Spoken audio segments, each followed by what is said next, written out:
Okay, welcome back. This reading was a very interesting read. You can see the painting here is very interesting in itself. The reason I started painting that was a bit creepy, actually. I'm not going to go into detail, but it definitely was a creepy paint. It felt creepy, and so I'm surprised that the reading came out not as creepy as the painting. But it does make sense. So first, I just wanted to talk about what this painting is representing because it's a spiritual thing. Definitely, it's in the spirit realm. We have trees that we plant and grow, right? Seeds that we start, and everybody's been talking about seeds lately online. So why not fit in with the theme, right? Um, this seed grew into a tree. You can see that this tree was very abundant. Um, you can also see these all around here. What we call those in the spiritual community is carpet feeders. They're like little spiritual parasites, and they get through your energetic cracks that like in the defense. You see how they're trying to come at the defense there. And their way of getting through is your wounds. So when you have emotional wounds, mental wounds, they're attracted to that, and that's how they get in. Um, Something that you see right here is there's this eye peeking out from the tree, and it's creepy. It definitely looks creepy to me. But when I zeroed in on that eye, it said, "I don't lie. I can't." So I thought that was pretty interesting. Um, I call these goblins. I call these little things the goblins. Um, Usually the goblins are like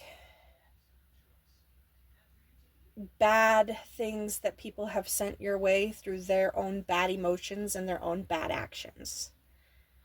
And you have received goblins trampling on your tree. And it seems coming up from the roots as well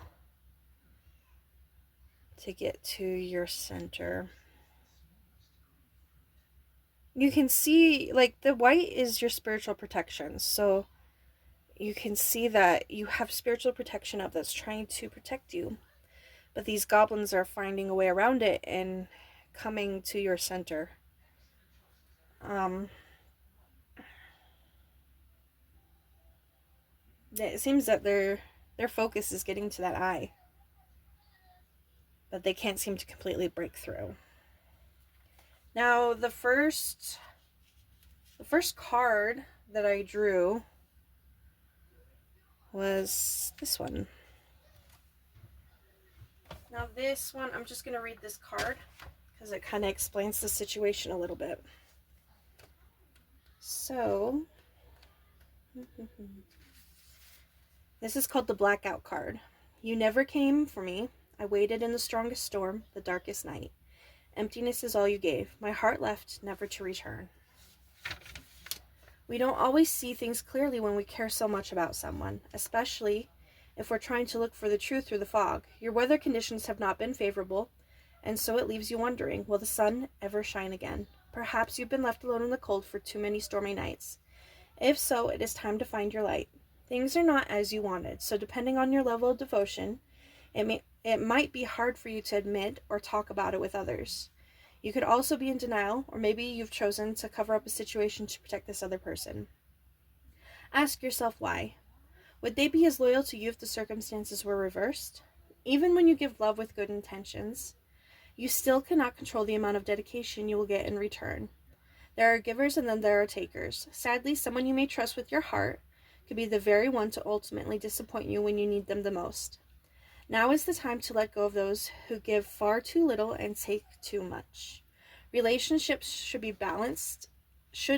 balanced give and take. Don't discard your intuition or allow yourself to be used or fooled by others. As much as we love and care for people in our life, we cannot cover up the truth forever. This card brings you light and strength even in your darkest moments. Know the storms will pass, so don't worry. You will soon awake into the dawn of your new beginning. So this is the situation that you went through. And the next card that I pulled was this one. Now this card,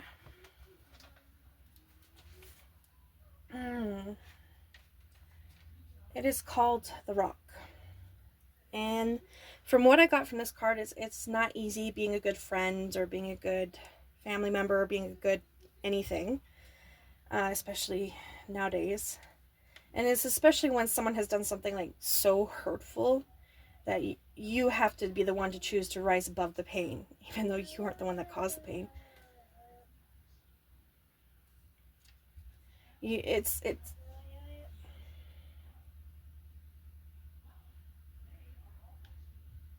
sorry.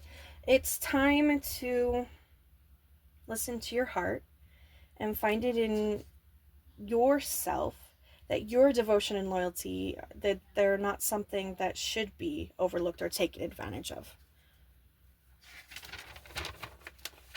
Now the next one that I pulled is the School of Art. It says you need to figure out your own wants and desires and stop letting others tell you where your boundaries lie. People are going to judge. Let them. Be true to your truth, and ultimately you will win. You decide what is right and wrong. Believe in the power of you. The thing about this card is we all have lived through the expectations that people in our lives have put on us, so that society has put on us, whether you're male or female. And it really is true that you have to be the one to be okay with your life, with how you're living. And your truth is important. Your truth, it's the most important thing, really. Because what's going to happen if you're not aligned to your path and your truth, and you're living how somebody else wants you to live instead of how you know deep inside that you have to live? You're not going to be okay. Okay, sorry. My kids needed me. So from where I left off, I pretty much said everything I needed to say in that moment. But there was another card that I drew, and this one is called Live with Love. Love lives within me. This unwavering light never fails. Love is what always opens my path back to home. Love is the highest vibrational power. If we learn to love through any type of pain, tragedy, or loss, we will find our healing. The power lies within love. Give it freely without hesitation. Give it to the ones whom you may feel do not even deserve it. Just give it and then wait for the magic. Love for you, love for them, just love. I think it just, for me, this card means that we can't let others lower our vibration, no matter the situation. But also, in that same breath, we're not going to push false positivity as well. So then I ended up drawing from this deck, and the card that I drew was Sad Embrace. What I got from this one is that, sometimes endings are there for our highest good. The situation or relationship may have had a bad foundation, and it's natural to feel that sadness and that grief. I don't think we should stop ourselves from expressing this. Those tears, those feelings, it's all part of the healing process.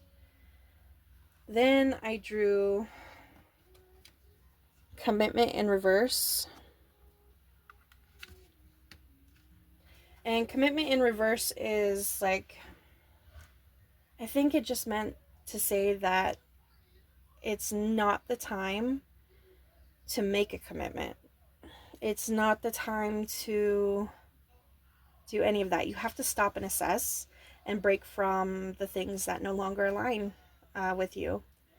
And you have to remember that rejection is God's protection. I know we hear that a lot, but it really is true. And you may not see it now, but in the future, you definitely will.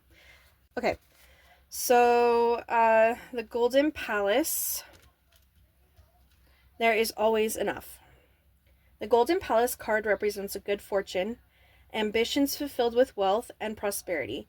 It may also indicate emotional fulfillment, as perhaps you're entering a time of happiness that's long overdue. The message here is that self-worth isn't measured by what you have, no matter how abundant your life is. Instead, it comes from what you are, how authentically you're living your life, and how much love you're willing to share. This card does not specifically mean you're going to receive material gain. But things come and go, and knowing your true value leads to even greater riches now. So share your wealth. So I think that pretty much summed it up about this whole entire situation that I'm reading on. The thing is I just want to go a little bit further with how I conduct things. Let's see what we can find. If we can find anything, really.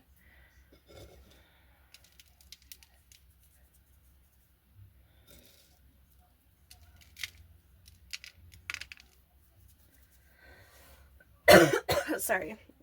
Man, I lit that stuff up and it's just strong.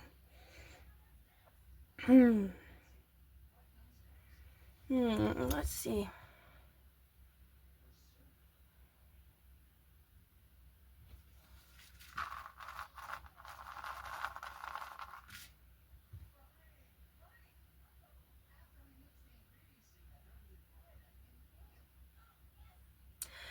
Okay. Let's try again. I just want to make sure that I'm... No, it's still going back. Okay. Everything's pointing to the center, to the eye. It's all lining back up. Let me show you what I'm talking about. Because what comes through is always gonna...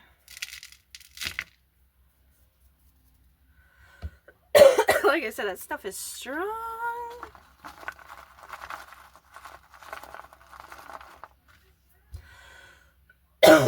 So, what I think it's talking about is probably the sacral chakra, which generally is the creative area. It's the most abundant area, they say. Whew, man. Sorry, that stuff just... It can take you out. Let's see if we can find anything else. So right now, I'm focusing on that area. You have abundance coming. You have abundance in a certain way coming, and you need to focus on that. I do think that it's great to heal, and it's great to focus on your healing, but at the same time, we got to get stuff done, right? So you have certain alignments coming, and you have to focus on those, and you have to focus on being in a high vibration, I think, and not letting... the situation lower your vibration, because I do believe that, like, people unintentionally try to lower your vibration because they feel your high vibration and they're like, you know, there's some broken part of them that's like, how dare they? So I think the most important thing is you have to focus on what's going to align with you. And focus on the love you give as a human, the love that you deserve to receive as a human. I think we get a lot of people in life trying to take advantage of our kindness. And we're told, oh, well, you just have to forgive them. I don't like that. That doesn't align with me. I think, you know, while we need to forgive ourselves... telling a person who has been pained by another to forgive that person is not anybody's place.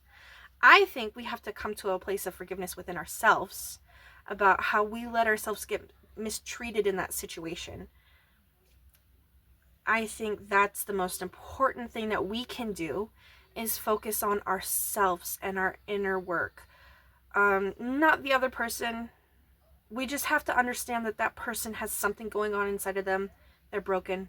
They need healing. But it's not always our responsibility to fix others. It's our responsibility to fix ourselves and to make sure that we're acting in the best way possible, definitely.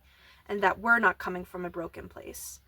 But it's not our responsibility to make sure that others, get fixed. And I really think that what this reading is trying to say is just focus on you. Focus on what you can fix inside yourself and what you can do, and make sure that you're at your highest vibration so that those blessings can come in for you. I know it's hard.